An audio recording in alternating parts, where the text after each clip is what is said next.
الحمد لله نحمده ونستعينه ونستغفره ونؤمن به ونتوكل عليه ونعوذ بالله من شرور أنفسنا ومن سيئات أعمالنا من يهد الله فلا مضل له ومن يضلله فلا هادي له ونشهد أن لا إله إلا الله ونشهد أن سيدنا ونبينا مولانا محمدا عبد الله ورسوله بلغ الرسالة وأدى الأمانة وقام بحجة ودعا بالحق على الأمانة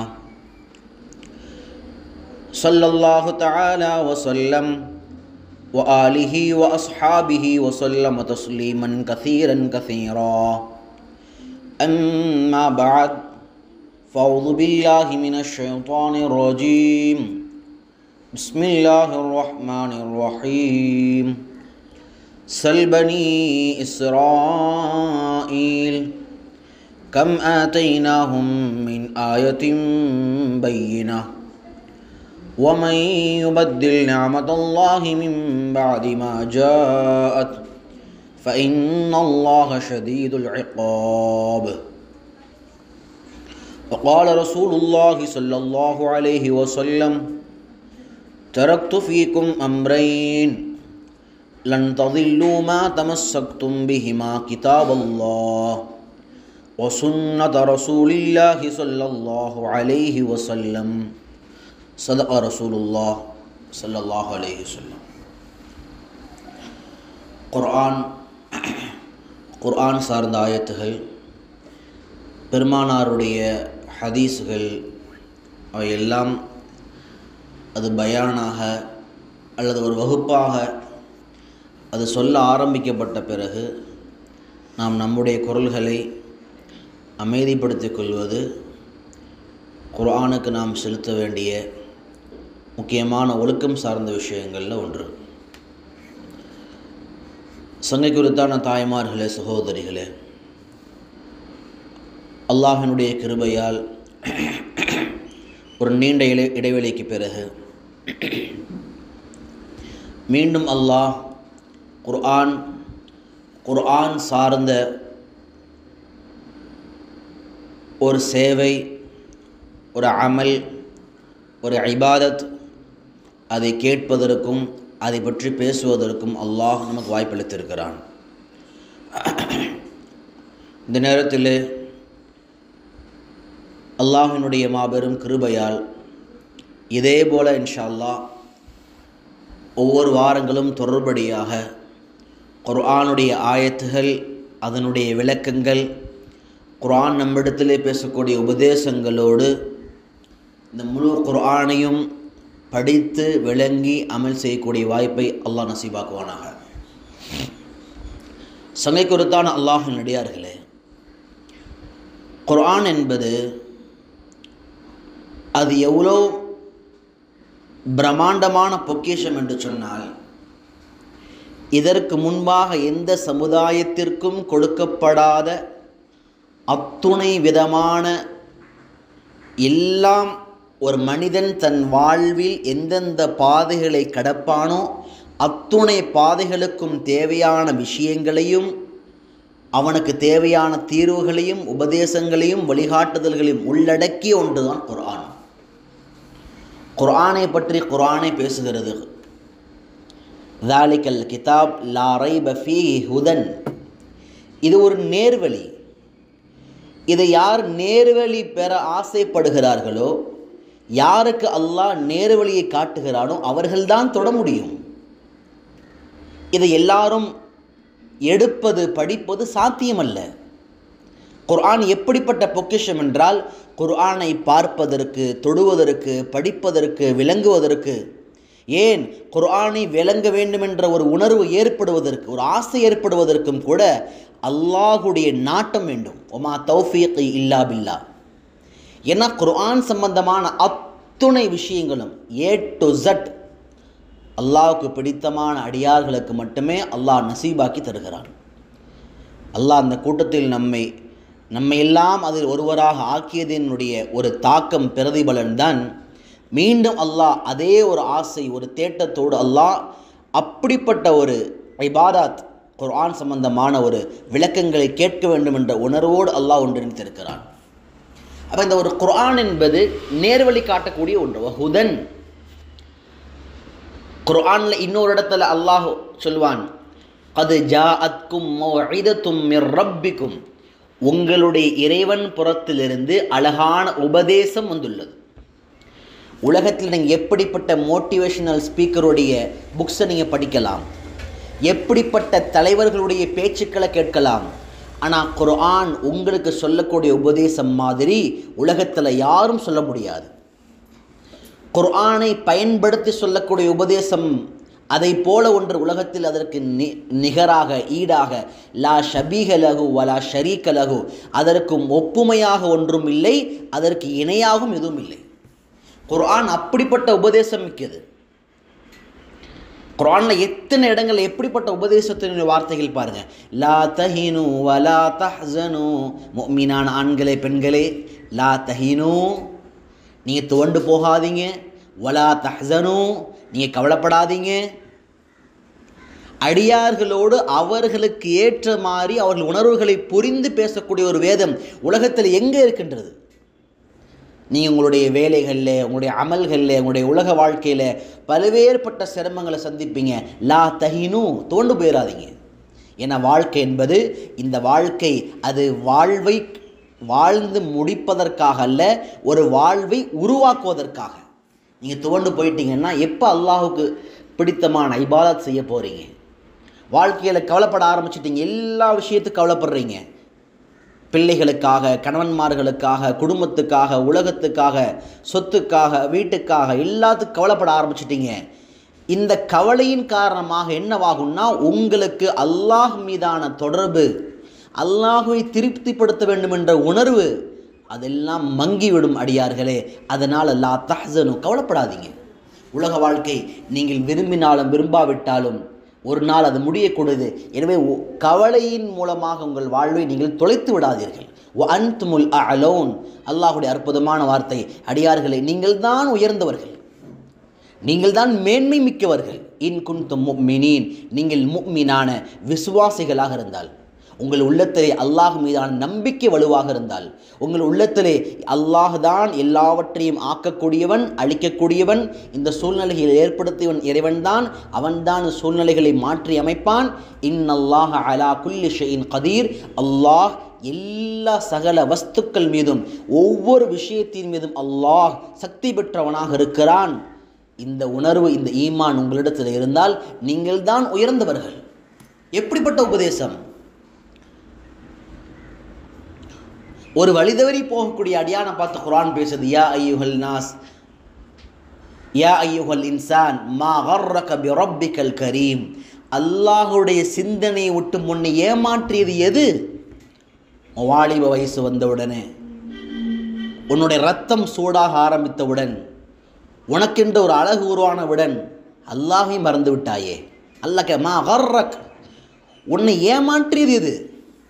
ஒவ்வொரு காலங்களில் அடியான் எப்படி ஏமாற்றப்படுறான் பாருங்க. ஒவ்வொரு காலங்களில் அலங்காரங்களை கொண்டு, பணத்தை கொண்டு, பதவியை கொண்டு, படிப்பை கொண்டு, அழகான உடல் தோற்றத்தை கொண்டு, அல்லாஹ் பாதுகாக்கணும், மேற்கத்திய கலாச்சாரத்தின் நடைமுறையை பின்பற்றி இவன் பூரித்து போகிறான். அப்போ அல்லாஹ் கேட்குறான், இத்தனை விஷயம் வாழ்க்கையில் வந்தோடனே உன்னை மனிதனாக படைத்து, அல்லதி ஹலகக ஃபஸவ்வாக ஃபஅதலக, உன்னை மனிதனாக படைத்து அழகான தோற்றம் கொடுத்து, அழகான வாழ்வை கொடுத்து, உன்னை இன்று வரையிலும் நல்ல நிலையில் வைத்திருக்கிறானே, அந்த இறைவன் சிந்தனையை உன்னை விட்டும் தூரமாக்கியது எது? எப்படி நீ இப்படி இருக்கலாம்? அல்லாஹுடைய உபதேசத்திற்குரிய வார்த்தைகள். அப்போ இந்த குர்ஆன் எப்படிப்பட்டதுன்னு சொன்னால், கது ஜாஅத்கும் மௌஇதத்தும் மிர் ரப்பிக்கும், இது உங்கள் இறைவனுடைய உபதேசம். ஒவ்வொரு நாள் நாங்கள் காலையிலும் மாலையிலும் குர்ஆனை தொடும் பொழுது, குர்ஆனுடைய வகுப்பில் அமரும் பொழுது எப்படிப்பட்ட உணர்வோடு அமரணும்னு சொன்னால், குர்ஆனில் அல்லாஹ் இந்த குர்ஆனை பார்த்து என்னவென்று சொல்லுகிறானோ அந்த உணர்வோடு அமர வேண்டும். இது எனக்கான வழிகாட்டி, இது எனக்கான உபதேசம். அல்லாஹ் சொல்லுவான், வஷிஃபா உல்லிமா ஃபி சுதூர். உள்ளத்தில் ஏற்படுற நோய்க்கு முதல் மருந்து குர்ஆன் தான். உடலில் ஏற்படுற நோய், நீங்கள் டாக்டர்கிட்ட போகிறீங்க, மாத்திரை போடுறீங்க, ஒரு தலை வலிக்குது தைலம் தேய்க்கிறீங்க, ஒரு கால் வலிக்குது மருந்து தேய்க்கிறீங்க, இது உடலுக்கான மருந்து. உள்ளத்துக்கான மருந்து, உள்ளத்தில் ஏற்படும் நோய்கள்.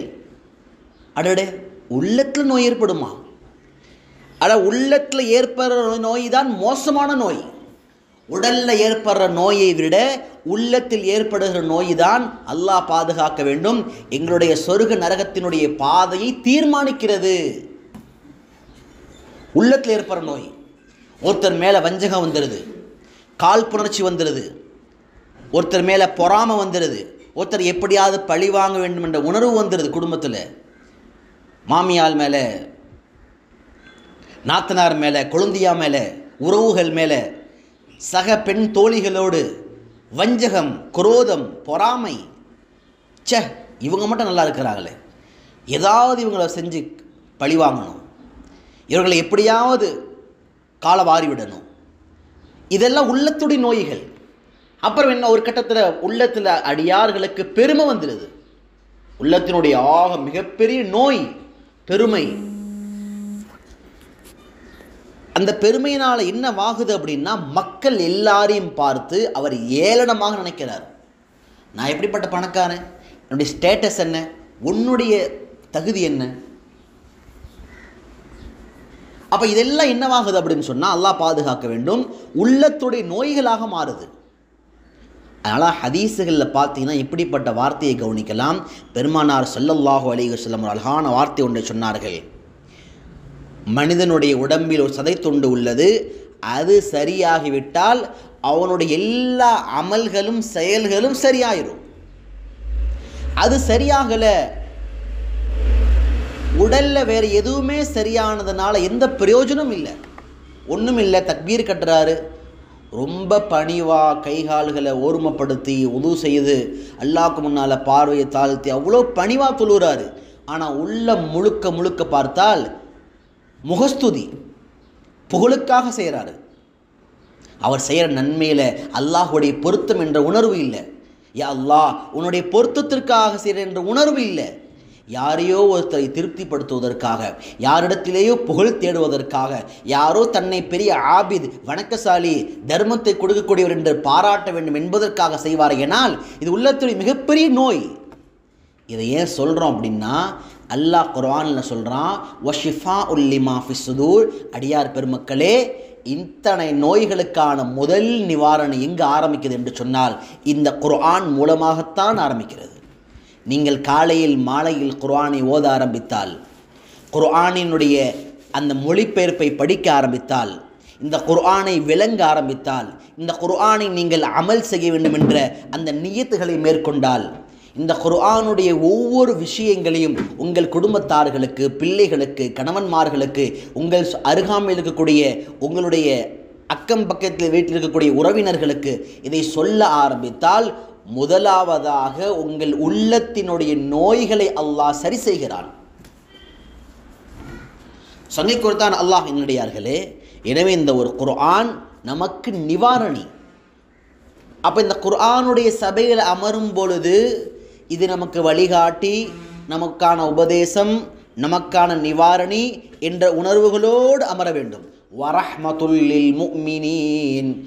அல்லாஹ் அடுத்த ஒரு வார்த்தை சொல்வான். இந்த குர்ஆன் எப்படிப்பட்டதுன்னு சொன்னால், இது முஃமினான அடியார்களுக்கு அல்லாஹுடைய ரஹ்மத்தை, அல்லாஹுடைய அருளை தேடித்தரக்கூடிய ஒன்று. சங்கை குறித்தான அல்லாஹின் அடியார்களே, தாய்மார்களே, சகோதரிகளே, ஒரு விஷயத்தை நன்றாக ஞாபகம் வைத்துக் கொள்ளுங்கள். நாம் உலக வாழ்வில் எவ்வளவு நன்மைகளை செய்தாலும், எத்தனை கோடி நன்மைகளை செய்தாலும், அழுத்தமாக மனதிலே பதிவு வைத்துக் கொள்ளுங்கள். எத்தனை கோடி நன்மைகளை வாழ்வில் செய்திருந்தாலும், நாளை மறுமையில் அல்லாஹுடைய அருள் பார்வை நம்ம மீது இருந்தால் மட்டுமே நாம் சஆதத்தி, நர்பாக்கியத்தின் எல்லையான சொர்க்கத்தை நாம் அடைய முடியும். அல்லாஹுடைய ரஹ்மத் கிடைக்கல, அல்லாஹுடைய அருள் பார்வை கிடைக்கல, அல்லாஹுடைய இரக்கத்தினுடைய பார்வை இந்த மனிதனின் மீது விழவில்லை என்று சொன்னால் அல்லாஹ் பாதுகாக்க வேண்டும். அவன் சென்று சேரக்கூடிய இடம் நரகமாகத்தான் இருக்கும். அப்போ அதனால் ஒரு அடியானுக்கு நன்மைக்கு மேலே என்ன தேவைன்னா அல்லாஹுடைய அருள் தேவை, அல்லாஹுடைய இரக்க பார்வை தேவை, அல்லாஹுடைய கோபத்தை விட்டு முழுமையாக தன்னை பாதுகாத்து கொள்ள வேண்டிய அவசியம் இருக்கிறது. அப்போ அது அல்லாஹ் எங்கே கொடுக்குறான் அப்படின்னா ரஹ்மத்துல் லில் முஃமினீன், அடியானை உன் வாழ்வில் நீ குர்ஆனோடு கழித்தால், குர்ஆனை ஓதுகிறாய், மனனம் செய்கிறாய், குர்ஆனை படிக்கிறாய், விளங்குகிறாய் என்று இருக்குமையினால் உன்னுடைய வாழ்வு அல்லாஹுடைய ரஹ்மத்தோடு முடிகின்றது. சங்கைக்குறுத்தான அல்லாஹ்வினுடையார்களே, எனவே இந்த குர்ஆனுடைய பண்புகள், இந்த குர்ஆன் என்ன தாக்கத்தை ஏற்படுத்தும், இது மாதிரியான பண்புகளை யோசித்து நாங்கள் இந்த வகுப்புகளிலே புனிதமான நேரங்களிலே நாம் அமருவோமையினால் அந்த அமரக்கூடிய நேரம் ஒரு 40 நிமிடமாக இருந்தாலுமே கூட அது மிகப்பெரிய தாக்கத்தை ஏற்படுத்தும். சரி, எல்லாருமா கூப்பிட்டாங்க, ஏதோ வீட்டில் சும்மா இருக்கிறதுக்கு நம்மளும் போய் உட்காந்துட்டு வரலாம், அல்லது போனால் அங்கேவாத டைம் சரியாக நிறைவேறும், அல்ல அங்கே போனால் ஒரு டீ குடிச்சிட்டு பெண்கள் எல்லாம் பார்த்துட்டு வரலாம், அப்படிப்பட்ட உணர்வுகளில் இங்கே யாரும் இல்லை மாஷா அல்லாஹ். இருந்தாலும் சொல்கிறோம், இது மாதிரியான எண்ணங்களோடு வருவோமையினால் இந்த வகுப்பின் மூலமாக, இந்த நேரத்தின் மூலமாக நமக்கு என்ன கிடைக்க வேண்டுமோ அது நிச்சயமாக கிடைக்காது. குர்ஆனை நான் மேற் சொன்ன இந்த பண்புகளை எல்லாம் யோசித்த வண்ணமாக வர வேண்டும். இந்த பண்புகளை எல்லாம் மனதிலே ஆர்ப்பரித்து கொண்டு, மனதிலே போட்டு மெண்டு கொண்டு இந்த வகுப்புகளில் நாம் அமர வேண்டும். யா அல்லாஹ், இத்தனை பண்புகளையும், குர்ஆனுடைய இத்தனை பண்புகளையும் எனக்கு நசீபாக்கி தருவாயாக என்ற உணர்வோடு வருமையினால் குர்ஆனுடைய ஒவ்வொரு ஆயத்துகள் அல்ல, ஆயத்துகளுடைய ஒவ்வொரு எழுத்துக்களும் உங்கள் வாழ்வை புரட்டி போடும். பவர்ஃபுல் ரெவல்யூஷன், உலகத்தில் மிக பிரம்மாண்டமான சக்தி வாய்ந்த ஒரு புரட்சி என்னவென்று சொன்னால் ஒரு மனிதனின் வாழ்வில் குர்ஆன் நுழைவது, அவன் வாழ்வை புரட்டி போடுவது, இதைவிட ஒரு பவர்ஃபுல் ரெவல்யூஷன் எதுவுமே கிடையாது. சையதுனா உமர் ரலியல்லாஹு அன்ஹு நபி ஸல்லல்லாஹு அலைஹி வஸல்லம் அவர்களை கொலை செய்வதற்காக வந்த நபர் கடும் கோபத்தில் வராரு. கடும் கோபத்தில் வந்த இடங்களில் குர்ஆனுடைய பிரதியை பார்க்கிறார். சூரா தாஹாவினுடைய பிரதிகளை பார்க்கிறாரு. என்னவென்று கேட்கிறாரு. அதட்டி சொல்லப்படுது, அசுத்தமான நிலையிலே குர்ஆனினுடைய பிரதிகளை தொடாதீர்கள், அது அல்லாஹுடைய வேதம் என்று சொல்லப்படுகிறது. அந்த நேரத்தில் அல்லாஹ் அந்த குர்ஆனுடைய சின்ன தொடர்பு, அதனுடைய சிறிய தாக்கம், அதன் காரணமாக நபியை கொலை செய்ய வந்த நபருக்கு அல்லாஹ் இஸ்லாத்தினுடைய பாதையை திறந்து வைக்கிறான். இதன் பவர்ஃபுல் ரெவல்யூஷன். குர்ஆன் சாதாரணமானதல்ல. நாம் தொடுறோம், அதை தூக்கிட்டு போகிறோம், சுமந்துட்டு போகிறோம், மேலே வைக்கிறோம், கீழே வைக்கிறோம். சில பேர் பார்க்குறோம், அல்லாஹ் பாதுகாக்கணும், குர்ஆனை கீழே நெஞ்சோடு சுமக்க மாட்டாங்க, அப்படி கீழே ஆட்டிகிட்டே எடுத்துகிட்டு போவாங்க. இல்லை, குர்ஆனுக்கு எவ்வளோ அதிகமான ஒழுக்கம் கொடுக்க முடியுமோ அதை கொடுத்து பழகுங்கள். ஏன்? யாருக்கும் கிடைக்காத பொக்கிஷம் அல்லாஹ் உங்கள் கண்ணுக்கு முன்பாக வைத்திருக்கிறான். அப்போ அதனால் வரக்கூடிய ஒவ்வொரு வாரம் நம்ம எப்படி வரணும்னா குர்ஆனோடு வரணும். இல்லை குர்ஆன் ஓத தெரியாது, சரியா தர்ஜுமா குர்ஆனை கொண்டு வாங்க. எந்த ஆயத்துன்னு சொல்லப்படுது அந்த ஆயத்தை எடுங்க, அதை கவனிங்க, அதை நீங்கள் படித்து பார்க்க முயற்சி பண்ணுங்க. அந்த ஆயத்துகளில் நோட்டுகளில் குறிப்பிடுங்க. சொல்கிற விஷயங்களில் விளக்கங்களில் சில விஷயங்கள் எழுதி வையுங்க. நீங்கள் குர்ஆனுக்காக செய்கிற சின்ன சின்ன செயலுமே பெரிய இபாதத். குர்ஆனுடைய விஷயத்தை எழுதுறீங்க, இது பெரிய இபாதத், இது பெரிய வணக்கம். இது அதற்காக சிரமம் எடுத்து அதற்காக ஒரு நோட்டையும் ஒரு குர்ஆனையும் வீட்டிலேருந்து கொண்டு வரீங்க. இந்த சிரமத்துக்கும் அல்லாஹ்ட்ட பெரிய கூலி இருக்குது. சகை கொடுத்தான் அல்லாஹ்வினுடையார்களே. எனவே இந்த உணர்வுகளோடு நாம் பயணிப்போமையினால் அல்லாஹுடைய கிருபையினால் இந்த குர்ஆன் என்பது நம்முடைய வாழ்க்கையில் மாத்திரமல்ல, நம்முடைய குடும்பத்தாருடைய வாழ்க்கையில், நம்மை அக்கம் பக்கம் சுற்றி இருக்கக்கூடிய எல்லோரினுடைய வாழ்க்கையிலும் குர்ஆன் பெரிய தாக்கத்தை ஏற்படுத்தும். பெருமானாருடைய காலத்தில், பெருமானாருடைய இறப்பிற்கு பிறகு இஸ்லாத் ஏற்க வரக்கூடிய மனிதர்கள் கேட்பார்களாம், மதீனாவிலே வந்து குர்ஆன் பெருமானாருக்கு இறங்கப்பட்டது என்று சொல்லப்படுகிறது, அந்த குர்ஆன் எங்கே? அந்த குர்ஆனை காட்டுங்க. இன்றைக்கி நாம் என்ன செய்வோம்? சவுதி குர்ஆன் எடுத்து காமிச்சிடுவோம். நல்ல குவாலிட்டியான சில குர்ஆன்லாம் வீட்டில் இருக்கும், சில பேர் வீட்டில். அது எப்படின்னா, அது யாராவது வந்தால் எடுத்து காமிக்கிறதுன்னு வச்சுருப்போம். அதில் ஓத மாட்டோம். ஏன்னா ஓதனா கசங்கி போயிடும், ஓதனா அழுக்காக போயிடும், ஓதனா கிழிச்சிருவாங்க. அதனால் அது அங்கிருந்து வந்த குர்ஆன், இவர் கொடுத்த குர்ஆன்னு சொல்லி அதை அத்தர் போட்டு அதை பீரால் அழகாக எடுத்து வச்சுருப்பாங்க. யாராவது குர்ஆன் என்னென்னு கேட்டால் எடுத்து காமிக்கிறது, இதாங்க குர்ஆன் பாருங்கள். இதல்ல சஹாபாக்களுடைய காலத்தில் எப்படி இருந்தது என்று சொன்னால், குர்ஆனை பற்றி கேட்கப்பட்டால் இதோ அங்கே பாருங்கள், பெருமானாருடைய தோழர் செல்கிறார், அவர் வாழ்க்கையின் ஒவ்வொரு பகுதியும் நீங்கள் பாருங்கள், அதை கவனியுங்கள், அவர் வாழ்க்கையின் ஒவ்வொரு பகுதியில்தான் குர்ஆன். இப்படி சொல்லப்படணும். நாங்கள் படிக்கிற, கேட்கிற, ஆய்வு செய்கிற, மனனம் செய்கிற ஒவ்வொரு ஆயத்துகளும் எங்கள் வாழ்க்கையில் வரணும். அந்த ஆயத்துகள் வர ஆரம்பித்து விட்டால் குர்ஆன் என்பது புத்தகத்தில் அது ஏட்டில் இருக்கக்கூடிய விஷயம் அல்ல, எங்கள் வாழ்க்கையில் அன்றாடம் பழகிவிட்ட ஒரு விஷயம். பக்ரா ஓதிட்டு இருக்கிற யோசிச்சு பாருங்க. பக்ராவுடைய 2வது ஆயத்து என்ன? ذَلِكَ الْكِتَابُ لَا رَيْبَ فِيهِ هُدًى لِّلْمُتَّقِينَ الَّذِينَ يُؤْمِنُونَ بِالْغَيْبِ وَيُقِيمُونَ الصَّلَاةَ. ஐவேள ஃபர்லான தொழுகை பேணுதலாக தொழுவார்கள், அவர்கள் தான் முஃமின்கள். 4 வக்து 3 வக்து தொழக்கூடியவங்க அல்ல, ஏதோ ஒரு நாள் தொழக்கூடியவங்க அல்ல. அப்போ ஐவேள ஃபர்லான தொழுகை தொழக்கூடியவன் தான் குர்ஆனினுடைய அந்த தாக்கத்தை எடுத்துக்கொண்டு அமல் செய்து கொண்டிருக்கிறான். வயுத்தூன ஸகா வமிம்மா ரஸக்னாஹும் யுன்ஃபிகூன். அப்போ இது மாதிரி ஒவ்வொரு ஆயத்துகள்லையும் என்னென்ன அமல்களை செய்ய முடியுமோ சிறுக சிறுக சிறுக குர்ஆனில் எது சொல்லப்படுதோ அதுவே எங்கள் வாழ்க்கையாக மாறிடணும். குர்ஆனில் எது தடுக்கப்படுதோ அதை விட்டு முழுக்க முழுக்க நம்முடைய வாழ்வை பரிசுத்தமாக்கி கொள்ள வேண்டும்.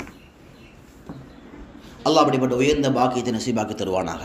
சங்கை குறித்தான் அல்லாஹ் நடிகார்களே. எனவே இந்த உணர்வுகளோடு நாம் இதற்கு அதிகமாக நன்றி செலுத்த வேண்டும்.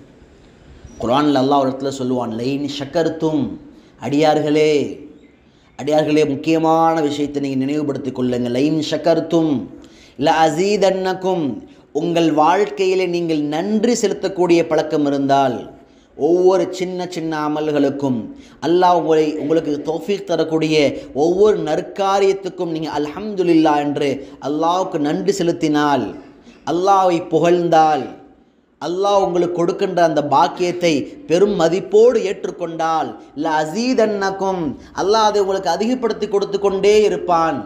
வாரத்தில் ஒரு நாள் தானே, புதன்கிழமை மதியம் போகிறோம், சாப்பிட்டுட்டு போயிட்டு வரோம், ஆனால் பெருசாக மதிப்பு இல்லை. அப்படி இல்லை. ஒரு தேட்டத்தோடு ஒரு ஆர்வத்தோடு ஒவ்வொரு வாரத்தினுடைய இந்த வகுப்பிற்காகவும் துவா செய்து அதற்காக அல்லாஹ் நன்றி செலுத்தி வருவோமே என்னால், இதே போல் அல்லாஹ் நம்முடைய வாழ்க்கையில் பல்வேறுபட்ட நேரங்களை அநியாயம், பெரும்பாவங்கள், குழப்பங்களில் நேரங்கள் செலவாவதை விட்டும் அல்லாஹ் பாதுகாத்து இதுபோல குர்ஆன் சம்பந்தமான நேரங்களில் அதிகமான நேரத்தை கொடுக்கின்ற வாய்ப்பை அல்லாஹ் தருகிறார். அஸீதன்னக்கும். எனவே இந்த உணர்வுகளோடு நாம் நம்முடைய ஒவ்வொரு ஆயத்துகளையும் நாம் படித்து நாம் அமல் செய்ய வேண்டும். விரைவாக குர்ஆனுடைய பகுதிகளை விரைவாக படித்து அவர் விளக்கங்களை எல்லாம் தெரிந்து கொண்டு நாம் நமக்கும் சரி நம்முடைய குடும்பத்தார்களுக்கும் சரி எத்தி வைக்கக்கூடிய நல் மக்களாக இருக்க வேண்டும். சூரா பக்ராவினுடைய 211வது வசனம். இப்போ அல்லாஹ் சூரா பக்ராவில் பல்வேறுபட்ட விஷயங்களை பேசுகிறான். சூரா பக்ரா என்பது எப்படிப்பட்டதுன்னா எல்லா கருத்தையும் உள்ளடக்கியது. அல்லாஹ் ஆரம்ப முஃமின்களுடைய குணங்களை பற்றி பேசினான். முனாஃபிக் என்பவன் எப்படி இருப்பான் என்று பேசினான். சையதுனா மூசா அலைஹிஸ்ஸலாமுடைய சமுதாயமான பனு இஸ்ராயில் அவர்கள் யார், அவர்களின் குணங்கள் என்ன, அவர்களின் வாழ்க்கையில் ஏற்பட்ட இன்ப துன்பங்கள் என்ன, அதை பற்றி எல்லாம் அல்லாஹ் குர்ஆனில் பேசினான். தொழுகையை பற்றி பேசியிருக்கிறான், நோன்பை பற்றி பேசியிருக்கிறான். இதுபோல் குர்ஆன் முழுக்க இந்த சூரா பக்ரா முழுக்க எல்லா விதமான விஷயங்கள், உதாரணங்களை சொல்லி பேசியிருக்கிறான், கடந்த கால சம்பவங்களை சொல்லியிருக்கிறான். அல்லாஹ் நமக்கு முன்பாக உபதேசங்களை கொடுத்து கொண்டிருக்கிறான். அப்போ சூரா பக்ரா எப்படிப்பட்டதுன்னா எல்லா கருத்துகளையும் எல்லா விதமான பகுதிகளையும் உள்ளடக்கி ஒன்று. இப்போ 211வது வசனம் பாருங்கள். அல்லாஹ் திரும்ப என்ன செய்கிறான்னா, மூசா அலைஹிஸ்ஸலாமுடைய சமுதாயத்தை அல்லாஹ் உள்ளே இழுக்கிறான். சல்பனி இஸ்ராயில், நபியே பனு இஸ்ராயிலிடத்திலே நீங்கள் கேளுங்கள். பனு இஸ்ராயீலுடைய மக்களிடத்திலே நீங்கள் கேளுங்கள், கம் ஆத்தைனாகும், எத்தனையோ, கம் என்று சொன்னால் எத்தனையோ, ஆத்தைனாகும் நாம் அவர்களுக்கு கொடுத்திருக்கிறோம், மின் ஆயத்தின் பையினா தெளிவான அத்தாட்சிகள் எத்தனையோ கொடுத்திருக்கிறோம். தெளிவான அத்தாட்சிகள்னா என்ன? அல்லாஹ் அவன்தான் இறைவன் என்பதற்கு எத்தனையோ தெளிவான அத்தாட்சி கொடுத்திருக்கிறோம். ஒன்று ரெண்டல்ல, எத்தனை. அல்லாஹ் அக்பர். பின்னாடி அது விளக்கத்தில் வரும் இன்ஷா அல்லாஹ். அப்போ இவ்வளோ அத்தாட்சி கொடுக்கப்பட்ட பின்னாலுமே கூட என்ன செஞ்சாங்கன்னா அல்லாஹ்விற்கு மாறு செய்யக்கூடிய மக்களாக மாறிட்டாங்க. ஒமையுபத்தில், யார் மாற்றுகிறாரோ, யார் புரட்டி போடுகிறாரோ எதை? நிஅமத்தல்லாஹ், அல்லாஹ்வுடைய அருள் பாக்கியத்தை. அல்லாஹ் கொடுத்தது சுத்தமான வழி, அல்லாஹ் கொடுத்தது நேர்மையான வழி. அல்லாஹ் அத்தரை பூசிக்குங்கன்னா இவர் அத்தரை வேணாங்க, எனக்கு சேரு தாங்க வேணும், டிச்சு தண்ணி தாங்க வேணும், எடுத்து பூசிக்கிறார். அல்லாஹ் பாதுகாக்கணும். ஒமையுபத்தில் நிஅமத்தல்லாஹ், அல்லாஹ் கொடுத்த அருள் பாக்கியத்தை யார் புரட்டி போட்டாரோ, மாற்றி விட்டாரோ, எப்போ? மின் பஅதி மா ஜாஅத்துஹு, அவரிடத்தில் தெளிவான அல்லாஹுடைய அந்த வழிகாட்டுதல் வந்த பிறகு. நல்ல அறிவுலாம் இருக்குதுங்க அவருக்கு, ஆனால் அந்த அறிவுலாம் இருக்கும்போதே தப்பு செய்கிறார். அல்லாஹ் பாதுகாக்கணும். எல்லா அறிவும் இருக்குது, அப்போ கூட அல்லாஹுடைய நிஅமத்தை அருள் பாக்கியத்தை தூக்கி போகிறார், மாற்றிடுறாரு. ஒமையுபத்தில்னா என்னென்னா அல்லாஹ் கொடுத்த நிஅமத்தை அதை பரிபூர்ணமாக மாற்றிடுறது, நன்மைக்கு செலவழிப்பதற்கு பகரமாக பாவமாக மாற்றிடுறது. அல்லாஹ் இஸ்லாத்தை கொடுத்தான், ஈமானை கொடுத்தான், இதை தூக்கி போட்டுட்டு இவங்க குஃபுர் ஷிர்க் அதை தேர்ந்தெடுத்து கொண்டாங்க. அல்லாஹ் பணத்தை கொடுத்தான் எதற்காக? ஏழைகளுக்கும் அனாதைகளுக்கும் யதீம்களுக்கும் தாராளமான நற்காரியங்களுக்கு செலவு செய்வதற்காக. இதை மாற்றிட்டாங்க. எப்படி மாற்றினாங்க? ஆடம்பரம், அநியாயம், கோடிகளில் கல்யாணம், லட்சங்களில் கல்யாணம், எத்தனை இஸ்ராஃபுகள், அல்லாஹ் அக்பர், எத்தனை வீண் விரயங்கள். அப்போ அல்லாஹ் கொடுத்த நிஅமத்தை டைரக்டாக மாற்றிட்டாங்க.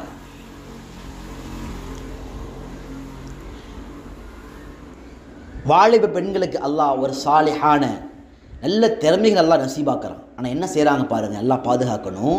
அல்லாஹ் கொடுக்குற இந்த அருள் பாக்கியத்தை தீனுக்காக, தன் வாழ்க்கைக்காக, தன் திறமைக்காக அல்லாமல் கேவலம் இன்னா லில்லாஹி வ இன்னா இலைஹி ராஜிஊன், கேவலமாக மாற்று மத நபர்களோடு, இஸ்லாத்தையும் ஈமானை மறுக்குகின்ற நபர்களோடு, கேவலம் ஒரு காதல் என்ற பெயரிலே எத்தனையோ தன்னுடைய முழு திறமையும் தீனுக்காகவும் தனக்காகவும் தராமல் அதை பாவமான அருவருப்பான காரியங்களை செய்வதற்காக மாற்றிக்கொள்கிறார். ஒமையுபத்தில் நிஅமத்தல்லாஹ், அல்லாஹுடைய அருள் பாக்கியத்தை யார் மாற்றிவிட்டாரோ, மின் பஅதி மா ஜாஅத்துஹு, அது தெளிவாக எல்லா வழிகாட்டுதலும் வந்த பிறகு.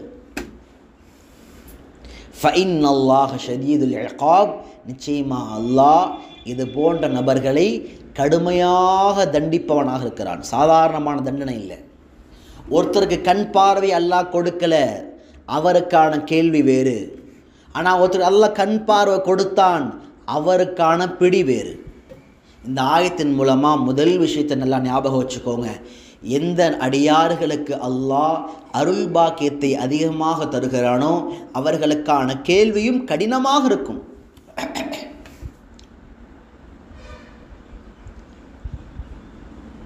அழகான பார்வை, செவிபுலன், பேசக்கூடிய தன்மை, ஒரு அழகு, பேச்சாற்றல், ஒரு எழுத்தாற்றல், ஒரு புரிதலுடைய ஆற்றல் எல்லாம் அல்லாஹ் கொடுக்குறான். அப்போ என்ன அர்த்தம்னா, இவரை அல்லாஹ் நாளை மறுமையில் கேள்வி கணக்கில் கடினமாக கேட்பான். எப்பா, இந்த நபர்களுக்கெல்லாம் கொடுக்காதது உனக்கு கொடுத்தனே நான், இவர்களை பைத்தியமாக உலகத்திலே அலையவிட்ட உன்னை நான் புத்திசாலியாக அலையவிட்டேனே, உன் புத்திசாலித்தனத்தை எங்கு காண்பித்தாய்? அல்லாஹ்வுக்கு முன்னால் காண்பித்தாயா, இல்லை பாவமான காரியங்களில் காண்பித்தாயா? ஒமையுபத்தில் நிஅமத்தல்லாஹ், அல்லாஹ்வுடைய அருள் பாக்கியத்தை மாற்றிட்டாரு. ஆரோக்கியம் யாருடையது? அல்லாஹ் கொடுத்த உயர்ந்த சொத்து. நீங்கள் கவர்மெண்ட் ஆஸ்பத்திரியில், மாவட்டத்தினுடைய தலைமை அரசு மருத்துவமனைக்கு செல்லுங்கள். அங்கு சென்று அத்துணை நோயாளிகளையும் பார்த்து விட்டு வாருங்கள். அல்லாஹ் உங்களை எவ்வளோ சந்தோஷமாக ஆரோக்கியமாக வைத்திருக்கிறான் என்பது புரிய வரும். அப்போ என்னென்னா, இவ்வளோ ஆரோக்கியத்தை கொடுத்து இவர் என்ன செய்கிறாருன்னா, பாவமான காரியங்கள், பாவம் செய்கிறது, தனிமையில் பாவம், அருவருப்பான பாவம், ஆபாசமான பாவம், அல்லாஹ் பாதுகாக்க வேண்டும், தன் நேரத்தை பாவத்திலே கழிக்கிறார். அப்போ இந்த ஆரோக்கியத்தை பற்றி எல்லாம் நாளை மறுமையில் கேட்பான், அடியானே இவர்களுக்கெல்லாம் கொடுக்காத அந்த ஆரோக்கியத்தை உனக்கு நான் கொடுத்திருந்தேனே, இதை முழுக்க மாற்றி விட்டாயே. அந்த ஆரோக்கியத்தை வைத்து நஃபிலான வணக்கங்களை செய்திருக்கலாம், குர்ஆனை ஓதிருக்கலாம், கற்றிருக்கலாம், திக்ர்களை அதிகமாக செய்திருக்கலாம், தர்மங்களை செய்திருக்கலாம், உன் மூலமாக உன் பிள்ளைகளை சாலிஹாக நல்ல பிள்ளைகளாக உருவாக்கியிருக்கலாம். ஆனால் உன்னுடைய ஆரோக்கியத்தை எல்லாம் பாவமான விஷயத்தின் பக்கம் மாற்றிவிட்டாயே. ஃபைன் அல்லாஹ் ஷதீதுல் இகாப். அடியானே, இந்த நிலையோடு நீ நாளை மறுமையில் வந்தால் உனக்கான கேள்வி கணக்கு கடுமையாக இருக்கும். இந்த ஆயத்தோட ஆரம்பத்தில் பாருங்கள், முதல் வார்த்தை சல் பனி இஸ்ராயில். இஸ்ராயலுடைய மக்களிடத்தில் கேளுங்கள், இஸ்ராயலுடைய பிள்ளைகளிடத்தில் கேளுங்கள். இப்போ கேட்க முடியுமா? அவங்க வாழ்ந்த காலம் முன்னாடி மௌத்தா போனவங்களை கபரில் எழுப்பி எலும்பு கூடிட்டே கேட்க முடியும்? எலும்பு கூட இருக்காது. அப்போ இங்கே கேளுங்கள் என்று அல்லாஹ் நபியை பார்த்து சொல்வதன் அர்த்தம் என்னென்னா, அந்த வரலாற்றை எடுத்து யோசித்து பாருங்கள். எவ்வளோ அருள் பாக்கியம்! அல்லாஹ் அக்பர். ஒரு பிரயாணத்தில் போனாங்க, கடுமையான வெயில். அல்லாஹ் உடனே என்ன செஞ்சான்? மேலே மேகங்களை அவங்க கூடவே அனுப்பினான். அவங்க நின்றா மேகம் நிற்கும், அவங்க போனால் மேகம் பின்னாடியே வரும். ஏன்? நிழல் கொடுப்பதற்காக அல்லாஹ் செய்து காண்பித்தான். சாப்பிட்றதுக்கு எந்த வழியும் இல்லை. அல்லாஹ் அந்த மூசா அலைஹிஸ்ஸலாமுடைய கூட்டத்திற்கு சொர்க்கத்திலிருந்து உணவை இறக்கினான். மண்ணு செல்வா உணவெல்லாம் இறக்கினான். ஃபிரௌனுடைய பிடியிலிருந்து அல்லாஹ் அவர்களை காப்பாற்றினான். எத்தனை அருள் பாக்கியங்கள்! ஆனால் என்ன செஞ்சாங்கன்னா, திரும்ப திரும்ப அல்லாஹ்வுக்கு மாறு செய்யக்கூடிய மக்களாகவே இருந்தார்கள். அப்போ அல்லாஹ் இருக்கிறான் என்பதற்கு ஆதாரமாக எல்லா அருள் பாக்கியத்தை கொடுத்தாலுமே கூட அவர்கள் எப்படி இருந்தாங்கன்னு சொன்னால், அல்லாஹ் பாதுகாக்க வேண்டும், அல்லாஹ்வை நிராகரிக்கக்கூடிய மக்களாகவே இருந்தார்கள். அப்போ அல்லாஹ் சொல்லிட்டு என்ன சொல்கிறான்? முஹம்மது ஸல்லல்லாஹு அலைஹி வஸல்லம் உடைய சமூகத்தார்களே, இந்த ஆயத்தில் நீங்கள் விளங்கிக்கோங்க, பனு இஸ்ராயலுடைய மக்கள் எல்லா அருள் பாக்கியத்துக்கு பின்னாலேயும் அல்லாஹுவை அவர்கள் நிராகரித்து முரண்பட்டார்கள். அல்லாஹ்வை சபித்தான், அவர்கள் வாழ்வை அல்லாஹ் துண்டு துண்டாக ஆக்கினான். நீங்கள் உங்களுக்கு கொடுக்கப்பட்ட அருள் பாக்கியங்களை நினைத்து அல்லாஹ்வுக்கு நன்றியுள்ள அடியாராக, அல்லாஹ்வுடைய கட்டளைகளை பின்பற்றி வாழக்கூடிய அடியாராக இல்லை என்றால், உங்களுக்கு அல்லாஹ் கொடுக்கிற அடி இதே போலத்தான் இருக்கும். ஃபைன் அல்லாஹ் ஷதீதுல் இகாப்.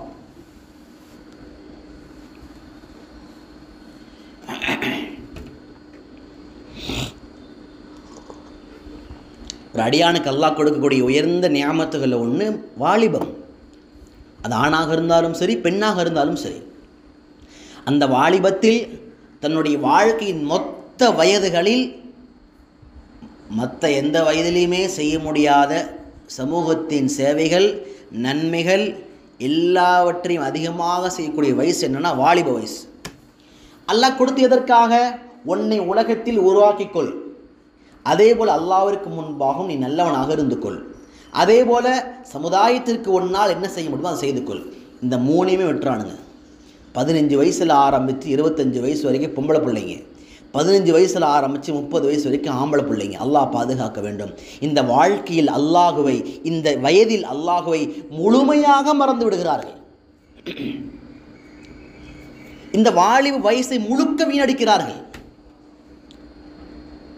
அவர்கள் வாலிபத்தை நாசமாக்குவதற்கு எல்லாம் பெற்றோர் ஏற்பாடு பண்ணி தராங்க. ஆம்பளை பிள்ளையாக இருந்தால் சேர்க்கை சரியில்லை, சேர்க்கை சரியில்லாமல் பழக்க வழக்கங்கள் சரியில்லை, பழக்க வழக்கங்கள் சரியில்லாதனால அல்லாஹுடைய ஞாபகம் இல்லை, பள்ளியுடைய தொடர்பு இல்லை, குர்ஆனை தொட்டு பல வருஷமானது, அல்லாஹுடைய பயம் இல்லை, அல்லாஹுவை பயந்து கண்ணீர் விட்டு பல வருடங்கள் ஆகிவிட்டது, போதையிலும் பெண்களின் சூழ்ச்சியிலும் ஒரு பெரிய சமுதாயம், வாலிப சமுதாயம். அப்போ என்னவாச்சுன்னா, அவங்க தங்க வாலிபத்தினுடைய அருள் பாக்கியத்தை மறந்துட்டாங்க. இது எப்படிப்பட்ட வயசு இது? அல்லாஹ் எனக்கு கொடுத்திருக்கிறானே, மறந்து விட்டார்கள். இதே போல் வாலிப பெண்கள் வீடுகளில் இருக்கிறார்கள், பள்ளிக்கு செல்கிறார்கள், கல்லூரிக்கு செல்கிறார்கள், பள்ளி கல்லூரிக்கு நம்மை அனுப்புகிறார்களே என்ற அருள் பாக்கியத்தை உணர்ந்து நியாயமாக நேர்மையாக இல்லாமல் அல்லாஹ் பாதுகாக்க வேண்டும், தன் ஈமானை அடகு வைக்கக்கூடிய காரியங்களில் துணிச்சலோடு செயல்படுகிறார்கள். பேருந்து நிலையங்களில் நின்று பேசக்கூடியவர்கள் பெண் பிள்ளைகள், இஸ்லாமிய பெண் பிள்ளைகள். மாட்டு மத நபர்களோடு வாகனத்திலே பல்வேறுபட்ட ஊர்களுக்கு பெற்றோர்களுக்கு தெரியாமல் செல்லக்கூடியவர்கள், ஏதோ அவர்கள் நம்பி கல்லூரிக்கு அனுப்பக்கூடிய அதே பிள்ளைகள் கண்ணுக்கு முன்னால் பார்க்குறோம். இன்றைக்கி அவங்க நாசமாக்கிற எல்லா செயல், 10th முடித்தா 12th முடித்தா கையில் ஃபோனை வாங்கி கொடுத்து, அந்த ஃபோனில் இன்ஸ்டாகிராம் சமூக வலைதளங்களை ஏற்படுத்தி கொடுத்து, வாட்ஸ்அப்பில் ஏற்படுத்தி கொடுத்துட்டு சாதிக்கவா போகிறாங்க? யாருமே எந்த பெற்றோர் என்ன யோசிக்கிறதே இல்லைன்னா, இந்த செல்ஃபோன் என் பிள்ளைகளை வாழ்க்கையில் எதை உருவாக்கி தரும்? ஒரு நிமிஷம் யோசிக்கிறோமா? நம் பிள்ளைகள் ஃபோன் யூஸ் பண்ணுறாங்கன்னா குர்ஆன் ஓதவா போகிறாங்க, இல்லை மார்க்கத்துக்காண்டி ஏதாவது சமூக பணி செய்ய போகிறாங்களா? அந்த வாட்ஸ்அப், அந்த சமூக வலைதளங்கள், இன்ஸ்டாகிராம் என்ற ஒரு ஆபாசத்தின் உலகம், இதெல்லாம் என்னென்னா, எதையெல்லாம் பார்க்கக்கூடாதோ, எதையெல்லாம் கேட்கக்கூடாதோ, எதையெல்லாம் தெரிந்து கொள்ளக்கூடாதோ, யாருடனெல்லாம் பேசக்கூடாதோ எல்லா வேலையும் செய்து கொள்வதற்கான அத்துணை வழிகாட்டுதல் தான் இந்த வலைதளங்கள், இந்த சமூக வலைதளங்கள், இந்த ஆப்புகள். என்ன செய்கிறோம்? பொம்பளை பிள்ளைக்கு வாங்கி கொடுத்துட்றோம். கொஞ்ச நாளுக்கு பின்னால் ஈமானும் போச்சு, பிள்ளையும் கூடவே போயிடுச்சு. சங்கி குருத்தான் அல்லாஹ்வினுடையார்கள். இதை ஏன் சொல்கிறேன் அப்படின்னா, அல்லாஹ் இந்த உம்மத்திற்கு, இந்த சமுதாயத்திற்கு அருள்பாக்கியத்தை கொடுத்த பின்னாலும் அதை எப்படி பயன்படுத்த வேண்டும் என்று தெரியாமல் அவர்கள் மாற்றி பயன்படுத்தினால் அந்த மாறுதலுக்கு குறித்தான தண்டனை அவர்களுக்கு மாத்திரம் அல்ல, அவர்களை பெற்று வளர்த்த பெற்றோர்களுக்கும் நிச்சயமாக கிடைக்கும். பணம் சம்பாதிக்க வேண்டும், உலகம் வேண்டும் என்று உலகத்தில் ஏதோ ஒரு முறையில் ஆண்கள் தன்னுடைய பிரச்சனையும் குடும்பத்தின் பிரச்சனைகளை பார்க்க முடியாத எத்தனை குடும்ப பெண்கள், இதற்கு மத்தியிலே தாங்கள் பெற்றெடுத்த பிள்ளைகளின் தர்பியத் எங்கே போனது? அவர்கள் வழிநடத்த வேண்டிய அந்த பொறுப்பு, அவர்களுக்கு உருவாக்கப்பட வேண்டிய ஒழுக்கம், அவர்களிடம் உருவாக்க வேண்டிய அல்லாஹ்வுடைய சிந்தனை எங்கே போனது? புதையுண்டு போனது. நல்ல காலேஜில் படிக்கணும்னு சொல்லி வாழைப்பிள்ளை அனுப்பி வச்சாங்க, காலேஜ் முடியல, அல்லாஹ் பாதுகாக்கணும். ஒரு கேவலம் ஒரு அருவருப்புக்காக வேண்டி ஈமானை தூக்கி போட்டு ஓடிட்டாங்க. ஒரு உயர்ந்த காலேஜில் படிக்கணும், பணம் பணம், பதவி, படிப்பு படிப்பு என்று ஒரு கண் காணாத இடத்திலே, நம்முடைய பார்வை இல்லாத இடத்திலே, நம்முடைய கண்டிப்பு இல்லாத இடத்திலே பிள்ளைகளை சேர்த்தார்கள். அந்த பிள்ளைகள் வருகின்ற பொழுது சான்றிதழ், டிகிரி மாத்திரம் கொண்டு வரவில்லை, போதைக்குண்டான எல்லா பொருட்களையும் உடன் கொண்டு வந்தார்கள். அல்லாஹ் பாதுகாக்க வேண்டும். இந்த மாற்றம் அல்லாஹ் கொடுத்த அருள்பாக்கியத்தை முழுக்க பாவத்திற்கு சாதகமாகவே மாற்றிவிட்டார்கள் என்றால் இதற்கு உரித்தான பாவம், அதற்கு பதில் சொல்ல வேண்டிய பொறுப்பு பெற்றோர்களையும் இந்த சமுதாயத்தினுடைய தலைவர்களுக்கும் கட்டாயமாக உண்டு. ஃபைன்னல்லாஹ ஷதீதுல் இகாப், அல்லாஹுடைய வேதனை கடுமையானது, தப்பித்து விடலாம் என்று ஒருபொழுதும் நினைக்காதீர்கள். 212வது வசனம், زُيِّنَ لِلَّذِينَ كَفَرُوا الْحَيَاةُ الدُّنْيَا وَيَسْخَرُونَ مِنَ الَّذِينَ آمَنُوا وَالَّذِينَ اتَّقَوْا فَوْقَهُمْ يَوْمَ الْقِيَامَةِ وَاللَّهُ يَرْزُقُ مَن يَشَاءُ بِغَيْرِ حِسَابٍ. زُيِّنَ لِلَّذِينَ كَفَرُوا, நிராகரித்து வாழக்கூடிய மக்கள், அல்லாஹ் இறைவன் இல்லை என்று நிராகரித்து வாழக்கூடிய மக்களுக்கு இந்த உலக வாழ்க்கை ரொம்ப இனிப்பாக தெரியும். கற்கண்டு வாயில் வச்சு நாக்கில் சுவைச்சா என்ன டேஸ்ட்டுங்க வரும்? ஒரு குலோப் ஜாம், நல்லா பெரிய பேக்கரி ஒன்று, குவாலிட்டியான பேக்கரியில் ஒரு குலோப் ஜாம் எடுத்து அப்படி நாக்கில் வச்சு கண்ணமோடு ருசிக்கிறாரு. ஏதாவது தெரியுமா? காலில் கொசு பிடிச்சா கூட தெரியாது, அவ்வளோ ரசனையாக ருசியாக இருக்கும். அல்லாஹ் அர்த்தம் வர்ணிக்கிறான் பாருங்க. இந்த அல்லாஹுவை நிராகரித்த மக்களுடைய வாழ்க்கை எப்படி இருக்கும் அப்படின்னா, எந்த கஷ்டமும் இல்லை, எங்கே பார்த்தாலும் அலங்காரம், கோடியில் சொத்து, பட்டம், பதவி, குலம், கோத்திரம், எந்த பிரச்சனையும் இல்லை, சுகபோகமான இந்த உலக வாழ்க்கையே அவங்களுக்கு என்னமோ ஜன்னத்துல் ஃபிர்தௌஸ் மாதிரி அல்லாஹ் அவர்களுக்கு அலங்கரித்து காட்டி விடுவான், காட்டப்பட்டுரும். ஈமான் இல்லாத உள்ளங்கள், ஈமான் பலகீனமான உள்ளங்கள், அவர்களுக்கு இந்த உலகம் நிரந்தரமாக இருக்கக்கூடிய சொர்க்கத்தை போல அலங்காரமாக காட்டப்படும். ஈமானுடைய உள்ளங்கள், ஈமானிலே பலமாக இருப்பவர்கள், அல்லாஹ்வை உறுதியாக நம்பக்கூடியவர்கள், அல்லாஹ்வை பயந்து வாழக்கூடியவர்கள், அல்லாஹ்வுடைய கட்டளையை பாழாக்காமல் அதை பாதுகாத்து வாழக்கூடியவர்களுக்கு இந்த உலக வாழ்க்கை ஒரு வேப்ப மரத்தினுடைய கசாயம், ஒரு வேப்ப மரத்தினுடைய இலையிலிருந்து எடுத்த வேப்பெண்ணெயை குடிப்பதை போல இருக்கும். ஒப்பிடவே முடியாது. என்னங்க அவரெல்லாம் சந்தோஷமாக இருக்கிறாரு, நான் எப்படிங்க இருக்கிறது, எனக்கு மட்டும் ஏங்க இவ்வளோ தொந்தரவு பிரச்சனை? ஆம் ஆம், இந்த உலக வாழ்க்கை உங்களுக்கு சோதனையாக இருக்கும், கஷ்டமாக இருக்கும், சிரமமாக இருக்கும். ஒரு நாள் ஒன்று முடிஞ்சுன்னு நினைப்பீங்க, அப்பாடா முடிஞ்சேன்னு கண்ணை மூடுவீங்க, கால் எஞ்சோடனே பிரச்சனை கூடவே பிறந்து வந்துடும். ஏதாவது ஒன்று வரும்.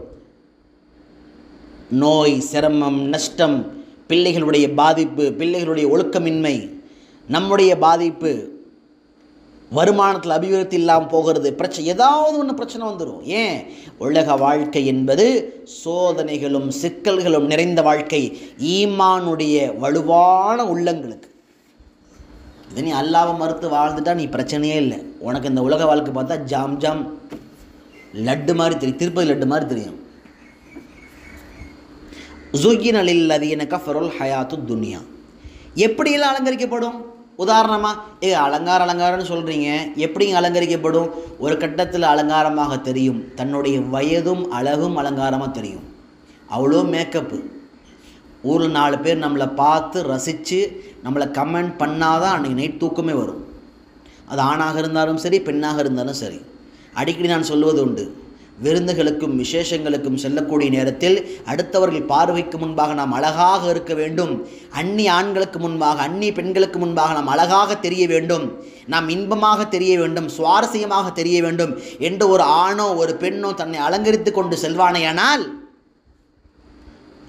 இதைவிட ஒரு அற்பமான ஒரு சிந்தனை, அல்லாஹ்வுக்கு பிடிக்காத விஷயம் எதுவும் கிடையாது.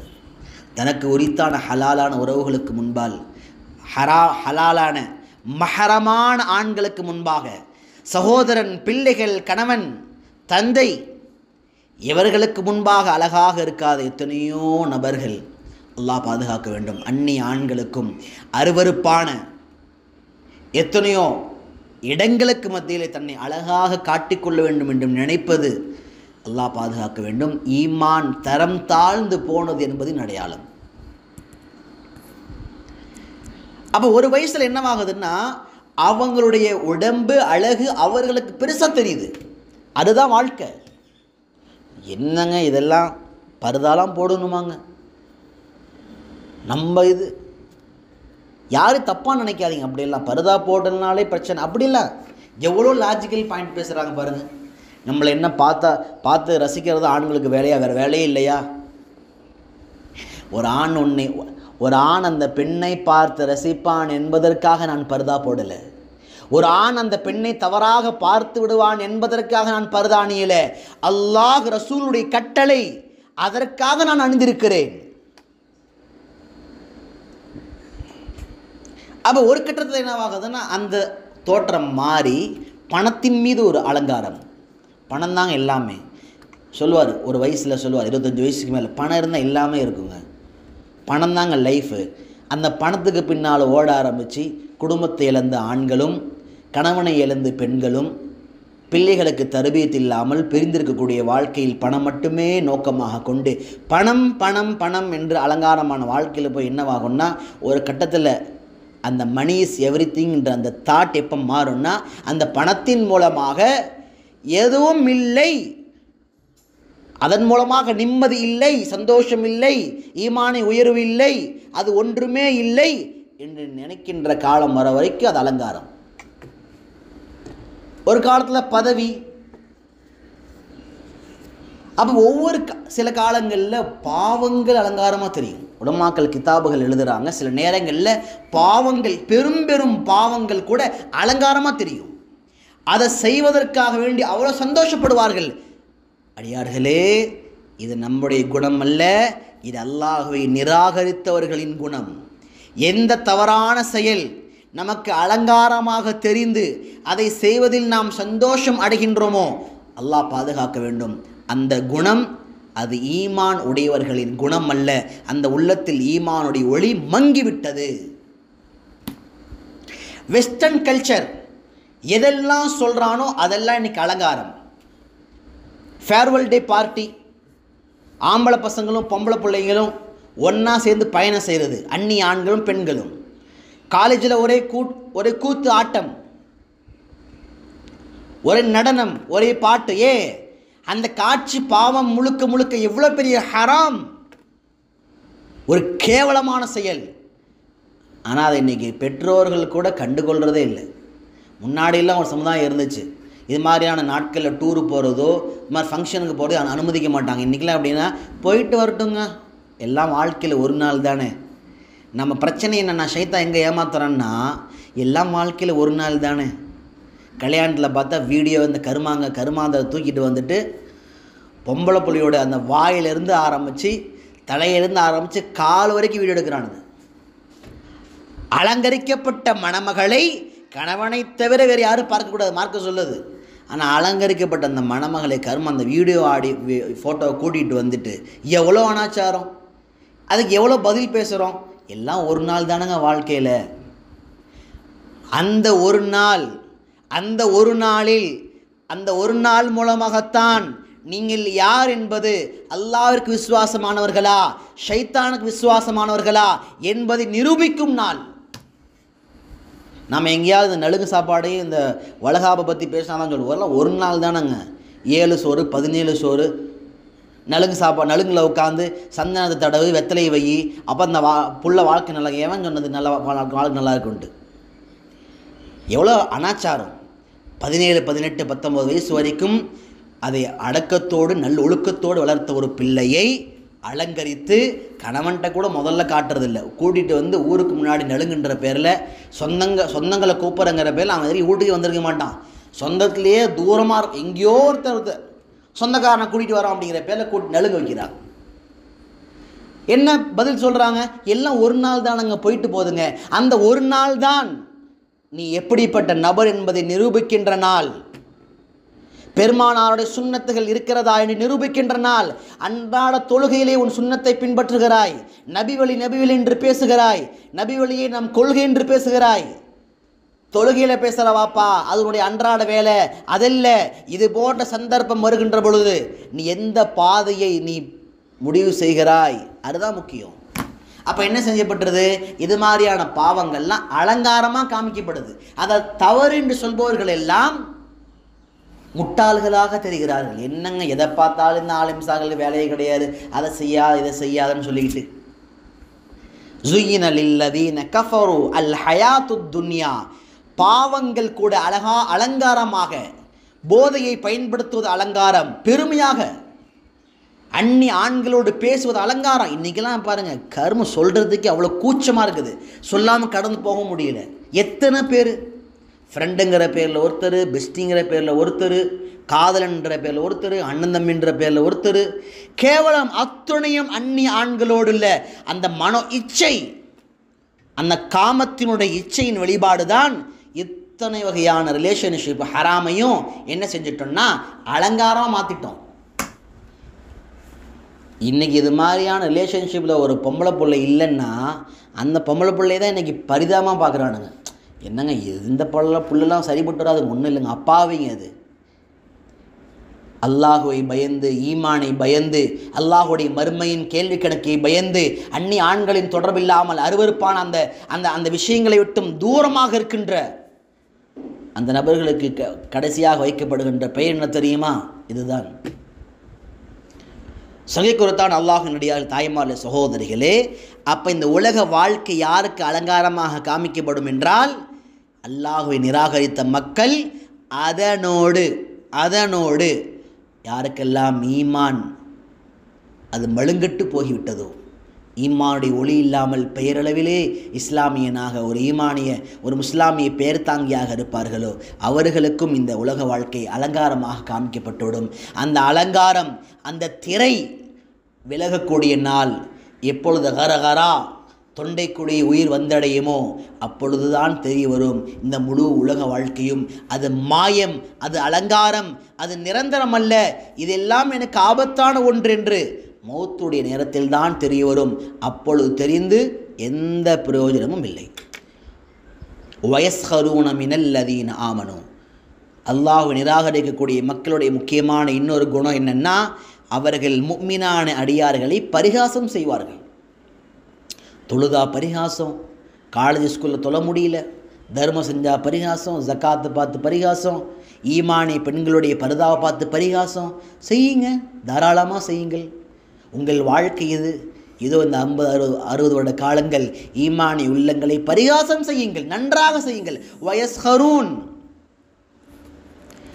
ஆனால் ஈமான்தாரிகள் எப்படி இருப்பாங்கன்னா, வல்லதீன தகோ, அல்லாஹ்வை பயந்து வாழக்கூடிய மக்கள் இந்த பரிகாசத்தை, இந்த பழிப்பை ஒருபொழுதும் பொருட்படுத்தவே மாட்டார்கள். ஏன்?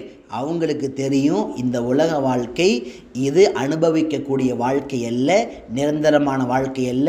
குல்லு மன் அலைஹா ஃபான். சூரத்துர் ரஹ்மான் நாளை வார்த்தையில் அழகா சொல்லிருச்சு, குல்லு மன் அலைஹா ஃபான்.